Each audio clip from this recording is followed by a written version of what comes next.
सभी को जय श्री कृष्ण। बोलिए विष्णु भगवान की जय। आज बृहस्पतिवार है और बृहस्पतिवार के दिन जो भी व्रत करते हैं अथवा नहीं करते उन्हें बृहस्पतिवार व्रत का कथा जरूर सुननी चाहिए और यह कथा पूरी जरूर सुने, क्योंकि आधा कथा श्रवण करने से दोष लगता है। इस कारण से जब भी आप कथा प्रारंभ करें तो इससे पूरी कथा सुननी चाहिए। जब आप पूरी कथा श्रवण करेंगे तभी आपको पूरा फल प्राप्त होगा। तो आइए हम कथा श्रवण करते हैं। बोलिए विष्णु भगवान की जय। बोलिए बृहस्पति देव की जय। भारतवर्ष में एक प्रतापी और महादानी राजा राज्य करता था। वह नित्य गरीब और ब्राह्मणों की सहायता करता था। यह बात उसकी रानी को अच्छी नहीं लगती थी। वह न तो गरीब को दान देती थी और न ही भगवान का पूजन करती थी और राजा को भी दान देने से मना किया करती थी। एक दिन राजा शिकार खेलने वन को गए हुए थे तो रानी महल में अकेली थी। उसी समय बृहस्पति देव साधु का वेश बनाकर राजा के महल में भिक्षा के लिए गए और भिक्षा मांगने लगे। तो रानी ने भिक्षा देने से इनकार कर दिया और कहा, हे साधु महाराज, मैं तो दान पुण्य से तंग आ गई हूँ।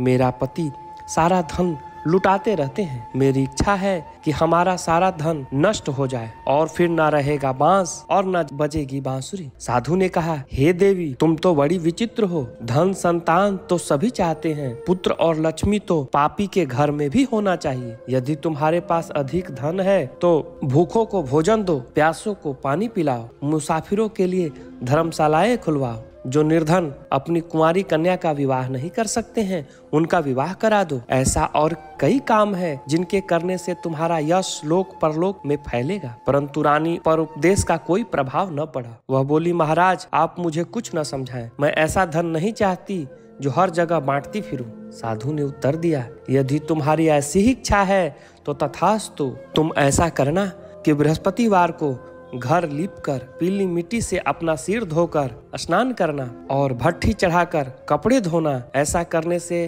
तुम्हारा सारा धन नष्ट हो जाएगा। इतना कहकर वह साधु महाराज वहां से चले गए। साधु के अनुसार कई बातों को पूरा करते हुए रानी को केवल 3 बृहस्पतिवार ही बीते थे कि उसका समस्त धन संपत्ति नष्ट हो गया। भोजन के लिए राजा का परिवार तरसने लगा। तब एक दिन राजा ने रानी से बोला, हे रानी, तुम यहीं रहो, मैं दूसरे देश को जाता हूँ, क्योंकि यहाँ पर सभी लोग मुझे जानते हैं, इसलिए मैं कोई छोटा कार्य नहीं कर सकता। ऐसा कहकर राजा परदेश चला गया। वहाँ वह जंगल से लकड़ी काट कर लाता और शहर में बेचता। इस तरह वह अपना जीवन बिताने लगा। इधर राजा के परदेश जाते ही रानी और दासी दुखी रहने लगी। एक बार जब रानी और दासी को 7 दिन तक भोजन बिना रहना पड़ा तो रानी ने अपनी दासी से कहा, हे दासी, पास ही के नगर में मेरी बहन रहती है, वह बड़ी धनवान है। तू उसके पास जा और कुछ ले आ, ताकि थोड़ी बहुत गुजर बसर हो जाए। दासी रानी की बहन के पास गई। उस दिन गुरुवार था और रानी की बहन उस बृहस्पतिवार व्रत की कथा सुन रही थी। दासी ने रानी की बहन को अपनी रानी का संदेश दिया, लेकिन रानी की बड़ी बहन ने कोई उत्तर नहीं दिया। जब दासी को रानी की बहन से कोई उत्तर न मिला तो वह बहुत दुखी हुई और गुस्सा भी आया। दासी ने वापस आकर रानी को सारी बात सुना दी। सुनकर रानी ने अपने भाग्य को कोसा। उधर रानी की बहन ने सोचा कि मेरी बहन की दासी आई थी, परंतु मैं उससे नहीं बोला, इससे वह बहुत दुखी हुई होगी। कथा सुनकर और पूजन को समाप्त करके वह अपने बहन के घर आई और कहने लगी, हे बहन, मैं बृहस्पतिवार का व्रत कर रही थी, तुम्हारी दासी मेरे घर आई, परंतु जब तक कथा होती तब तक न तो उठते और न ही बोलते हैं, इसलिए मैंने नहीं बोला। कहो दासी, क्यों आई थी? रानी बोली, बहन, तुमसे क्या छुपाऊं, हमारे घर में खाने तक को अनाज नहीं था। ऐसा कहते कहते रानी की आंखें भर आई। उसने दासी समेत पिछले 7 दिनों से भूखे रहने तक की बात अपनी बहन को विस्तार पूर्वक सुना दी। रानी की बहन बोली, देखो बहन, भगवान बृहस्पति देव सबकी मनोकामना को पूर्ण करते हैं। देखो, शायद तुम्हारे घर में अनाज रखा हो। पहले तो रानी को विश्वास ही नहीं हुआ, पर बहन के आग्रह करने पर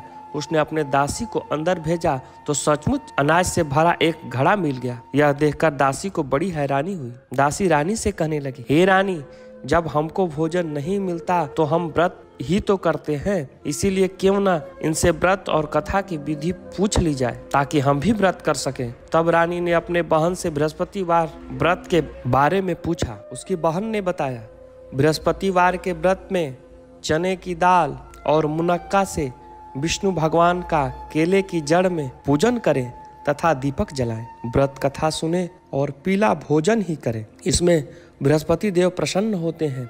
व्रत और पूजन विधि बतलाकर रानी की बहन अपने घर लौट आई। 7 दिन के बाद जब गुरुवार आया तो रानी और दासी ने व्रत रखा। घुड़साल में जाकर चना और गुड़ ले आई। फिर उसने केले की जड़ तथा विष्णु भगवान का पूजन किया। जब पीला भोजन कहाँ से आए, इस बात को लेकर दोनों बड़ी दुखी थी। चूंकि उन्होंने व्रत रखा था, इसलिए बृहस्पति देव उनसे प्रसन्न थे। इस कारण से वे एक साधारण व्यक्ति का रूप धारण करके 2 थाल में सुंदर पीला भोजन दासी को दे गए। भोजन पाकर दासी प्रसन्न हुई और फिर रानी के साथ मिलकर भोजन ग्रहण किया। इसके बाद वे सभी गुरुवार को व्रत और पूजन करने लगे। बृहस्पति भगवान की कृपा से उनके पास फिर से धन संपत्ति आ गए, परंतु रानी फिर से पहले की तरह आलस्य करने लगी। तब दासी बोली, देखो रानी, तुम पहले भी इसी प्रकार आलस्य करती थी। तुम्हें धन रखने में कष्ट होता था, इस कारण सभी धन नष्ट हो गया, और जब जब भगवान बृहस्पति की कृपा से धन मिला है तो तुम्हें फिर से आलस्य हो रहा है। रानी को समझाते हुए दासी कहती है कि बड़ी मुसीबतों के बाद हमने यह धन पाया है, इसीलिए हमें दान पुण्य करना चाहिए, भूखे मनुष्य को भोजन कराना चाहिए और धन को शुभ कार्यों में खर्च करना चाहिए, जिससे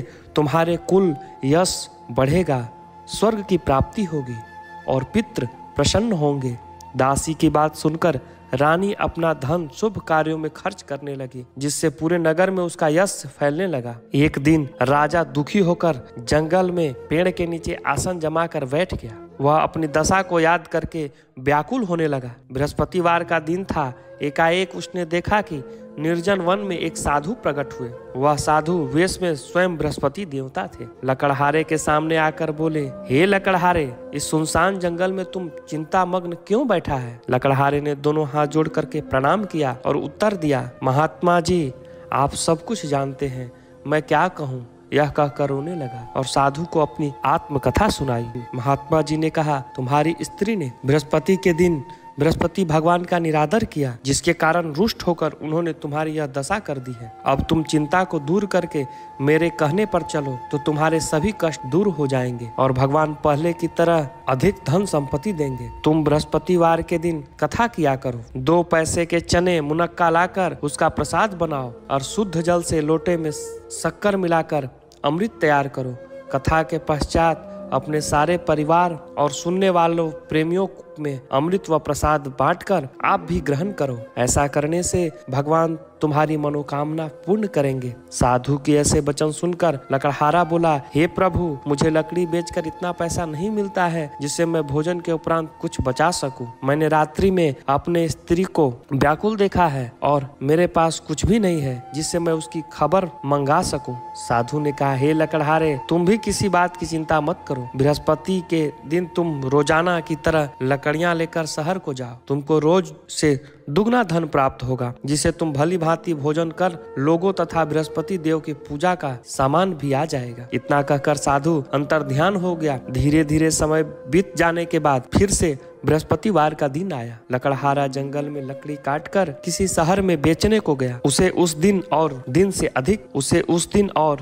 अधिक पैसा मिला। राजा ने चना गुड़ आदि लाकर गुरुवार का व्रत किया। इस दिन से उसे सभी क्लेश दूर हो गए। परंतु जब भी दोबारा गुरुवार दिन आया तो बृहस्पतिवार का व्रत करना भूल गया। इस कारण बृहस्पति भगवान नाराज हो गए और उस दिन उस नगर के राजा ने विशाल यज्ञ का आयोजन किया तथा शहर में यह घोषणा करा दी कि कोई भी मनुष्य अपने घर में भोजन न बनावे, न आग जलावे, समस्त जनता मेरे यहाँ भोजन करने आवे। इस आज्ञा को जो न मानेगा उसे फांसी की सजा दी जाएगी। इस तरह घोषणा संपूर्ण नगर में करवा दी गई। राजा की आज्ञा के अनुसार शहर के सभी लोग भोजन करने गए, लेकिन लकड़हारा कुछ देर से पहुंचा, इसीलिए राजा ने उसको अपना साथ घर लिवा ले गए और ले जाकर भोजन करा रहे थे तो रानी की दृष्टि उस खूंटी पर पड़ी जिस पर उसका हार लटका हुआ था। वह वहां पर दिखाई नहीं दिया। रानी ने निश्चय किया कि मेरा हार इस मनुष्य ने चुरा लिया है। उसी समय सिपाहियों को बुलाकर उसे कारागार में डलवा दिया। जब लकड़हारा कारागार में पड़ गया तो बहुत दुखी होकर विचार करने लगा कि न जाने कौन से पूर्व जन्म के कर्म से मुझे यह दुख प्राप्त हुआ है, और उस साधु को याद करने लगा जो जंगल में मिला था। उसी समय तत्काल बृहस्पति देव साधु के रूप में प्रकट हुए और उसकी दशा को देखकर कहने लगे, अरे मूर्ख, तूने बृहस्पतिवार के दिन कथा नहीं करी, इस कारण तुझे दुख प्राप्त हुआ है। अब चिंता मत कर, बृहस्पतिवार के दिन कारागार के दरवाजे पर 4 पैसे पड़े मिलेंगे, उनसे तू बृहस्पति देव की पूजा करना, तेरे सभी कष्ट दूर हो जाएंगे। बृहस्पति के दिन उस 4 पैसे मिले। लकड़हारे ने कथा कही। उसी रात्रि को बृहस्पति देव ने उसे नगर के राजा को स्वप्न में कहा, हे राजन, तूने जिस आदमी को कारागार में बंद कर दिया है वह निर्दोष है, वह राजा है, उसे छोड़ दो। रानी का हार उसी खूंटी पर लटका है। अगर तूने ऐसा नहीं करेगा तो मैं तेरे राज्य को नष्ट कर दूंगा। इस तरह रात्रि के स्वप्न को देखकर राजा सुबह उठकर खूंटी पर हार देखकर लकड़हारे को बुलाकर क्षमा मांगी तथा लकड़हारे को योग्य सुंदर वस्त्र और आभूषण देकर विदा कर दिया। बृहस्पति देव की आज्ञा के अनुसार लकड़हारा अपने नगर को चल दिया। राजा जब अपने नगर के निकट पहुंचा तो उसे बड़ा आश्चर्य हुआ। नगर में पहले से अधिक बाग, तालाब, कुएं, बहुत सी धर्मशालाएं, मंदिर आदि बन गई है।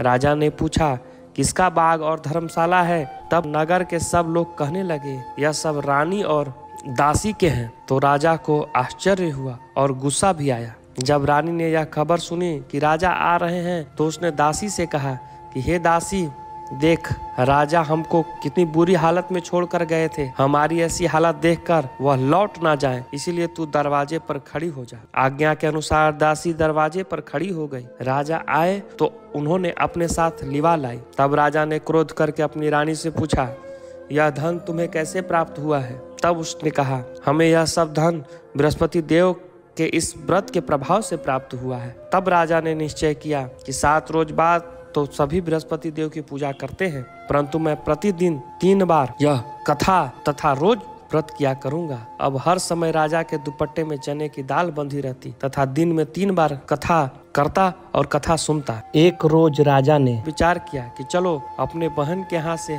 हो आओ। इस तरह निश्चय करके राजा घोड़े पर सवार होकर अपने बहन के यहाँ चलने लगा। मार्ग में उसने देखा कि कुछ आदमी एक मुर्दे को लिए जा रहे हैं। उन्हें रोककर राजा कहने लगा, अरे भाइयों, मेरी बृहस्पति देव की कथा सुन लो। वे बोलो, लो, हमारा तो आदमी मर गया है, इसको अपनी कथा की पड़ी है। परंतु कुछ आदमी बोलो, अच्छा कहो, हम तुम्हारी कथा भी सुनेंगे। राजा ने दाल निकाली और जब कथा आधी हुई तो मुर्दा हिलने लगा, और जब कथा समाप्त हो गई तो राम राम करके मनुष्य उठकर खड़ा हो गया। आगे मार्ग में उसने एक किसान खेत में हल चलाता मिला।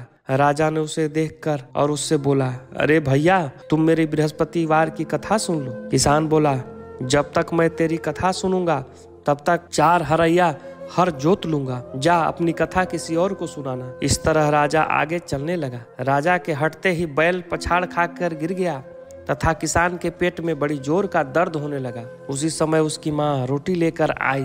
उसने जब यह देखा तो अपने पुत्र से सब हाल पूछा और बेटे ने सभी हाल कह दिया। तो बुढ़िया दौड़ी दौड़ी उस घुड़सवार के पास गई और बोली कि मैं तेरी कथा सुनूंगी, तू अपनी कथा मेरे खेत पर चलकर ही कहना। राजा ने बुढ़िया के खेत पर जाकर कथा कही, जिसके सुनते ही बैल उठकर खड़े हो गए।